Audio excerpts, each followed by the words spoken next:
Bonjour chers frères et sœurs internautes. Nous allons poursuivre notre série de vidéos sur les conquêtes et les colonisations qui ont eu lieu dans le monde. Et aujourd'hui, nous allons parler brièvement des conquêtes et de la colonisation dans les Amériques. Notamment particulièrement dans ce qui va être l'Amérique centrale et l'Amérique du Sud. Ce qu'on appelle en général l'Amérique latine. Bien sûr, en laissant un peu de côté la Guyane hollandaise qui est devenue par la suite le Suriname, qui est devenu un pays indépendant dans les années 70, et en laissant de côté la Guyane française et le Guyana, qui lui était colonie anglaise. Mais pour ce qui concerne justement les conquêtes faites par les royaumes d'Espagne et du Portugal, il faut dire que ceux qui sont arrivés pour prendre possession de ces territoires-là ont été appelés les conquistadors, c'est-à-dire des conquérants. Je vais en citer deux. Il y avait Cortés et Pizarro. Mais qui étaient ces gens qui agissaient au nom des rois d'Espagne? Mais Cortés et Pizarro, mais c'était de véritables aventuriers. Pour ne pas dire à la limite des bandits. Mais ils ont été proprement utilisés parce que c'était des gens qui étaient prêts à s'enrichir. Et qui étaient prêts à tout faire pour s'enrichir par tous les moyens. C'est ainsi que le royaume d'Espagne arme des gens qui arrivent sur ces territoires-là. Et qui y trouvent, ce sont ceux qu'on a appelés les populations amérindiennes. Puisque ces populations étaient là depuis des siècles, en fait, on pense que c'est à partir du détroit de Bering qui sépare aujourd'hui la Russie de l'Alaska américain, parce qu'anciennement l'Alaska était russe, c'est les Russes qui l'ont vendu aux Américains. C'est par là qu'ils sont passés et que petit à petit, ils ont colonisé tout ce qui va être le continent américain. Même en Jamaïque, il y avait les Indiens Arawak, mais qui malheureusement ont disparu de cette île. Déjà, cet exemple vous montre que c'est des populations qui ont subi un véritable génocide. Un véritable génocide. D'abord, par les maladies que les Européens ont envoyées sur ces territoires-là. Ces Européens avaient un système immunitaire contre certaines maladies, notamment la variole, la fièvre typhoïde et autres. Mais ces populations amérindiennes n'étaient pas armées.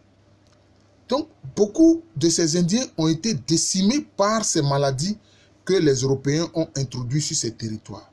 Deuxième chose, sans parler des massacres. Oui, il y a eu des massacres à grande échelle.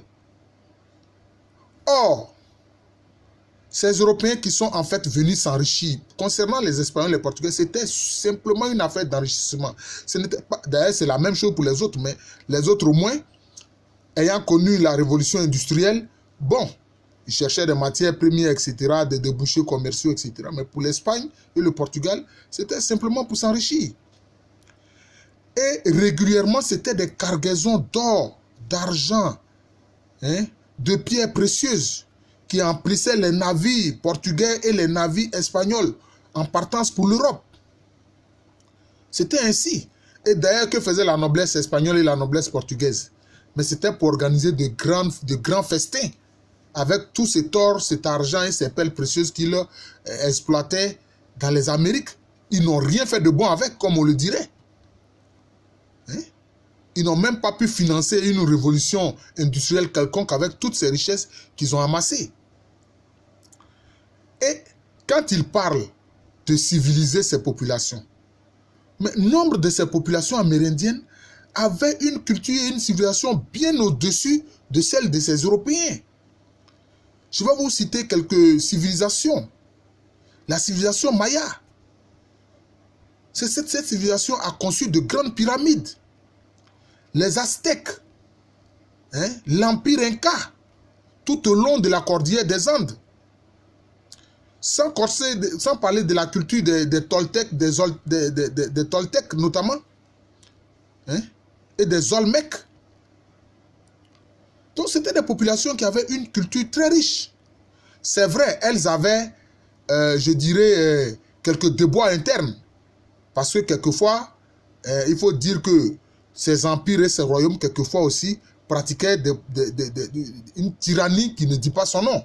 Ah oui, hein? Le grand Inca, hein? L'empereur des Incas, mais lui aussi, il dominait d'autres populations. Et c'était une véritable tyrannie. Voilà.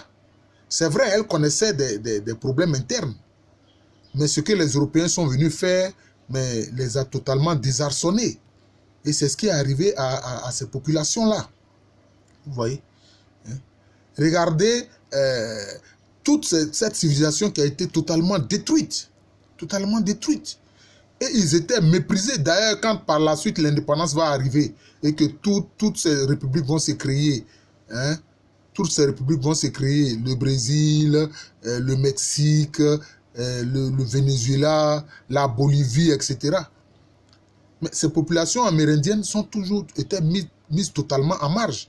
Et ceux qui prétendaient être les descendants des Européens, c'est eux qui toujours voulaient exercer le pouvoir. Hein?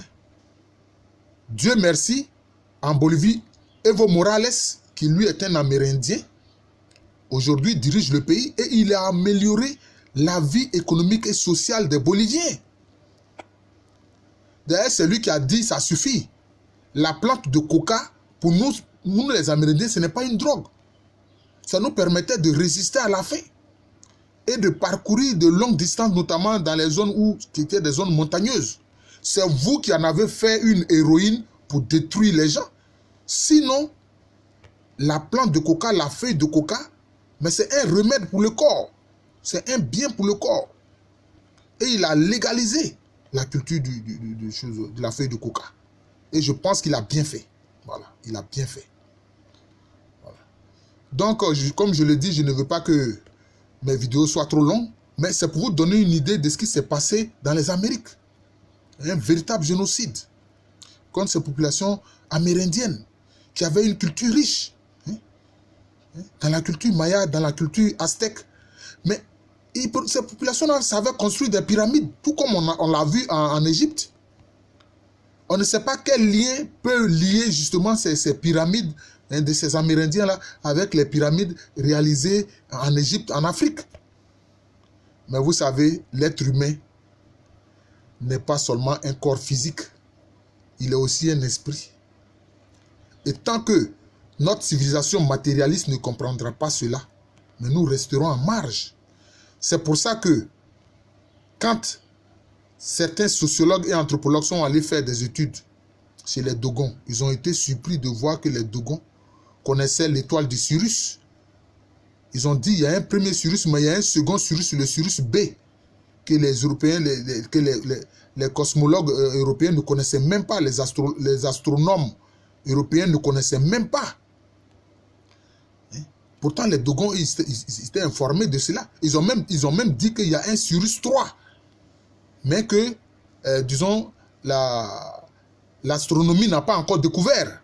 Mais je suis sûr qu'ils découvriront ça et ils verront que vraiment, les Dogons avaient raison. Voilà. L'homme n'est pas seulement corps, il est aussi âme et esprit. Et l'esprit n'a pas de limite. Voilà, l'esprit n'a pas de limite. Dès que vous fermez vos yeux, si vous êtes, je ne sais pas, à 10 000 lieues de votre chambre, dès que vous fermez vos yeux, vous pouvez voir dans votre esprit votre chambre, tel que les objets s'y trouvent. Voilà. C'est ça aussi l'être humain. C'est pour ça que l'être humain a une dignité intrinsèque que tout le monde doit respecter. Hein? Ce que les Amérindiens ont subi comme mépris et même continuent de subir. Oui, continuent de subir cela parce qu'on les a parqués dans des réserves. Que ce soit aux États-Unis, que ce soit en Amérique du Sud, on les a parqués dans des réserves. C'est ce qui s'est passé. On les a parqués dans des réserves. Après ces massacres que ces populations ont subis. Je vous remercie. Je suis le professeur Alou Kwame René. J'enseigne en Côte d'Ivoire à l'université Félix Houphouët-Boigny. Je suis au département d'histoire, je suis historien. Je vous souhaite une bonne journée et à très bientôt. Nous allons continuer toujours cette série de vidéos sur les conquêtes coloniales et la colonisation. Je vous souhaite une bonne journée.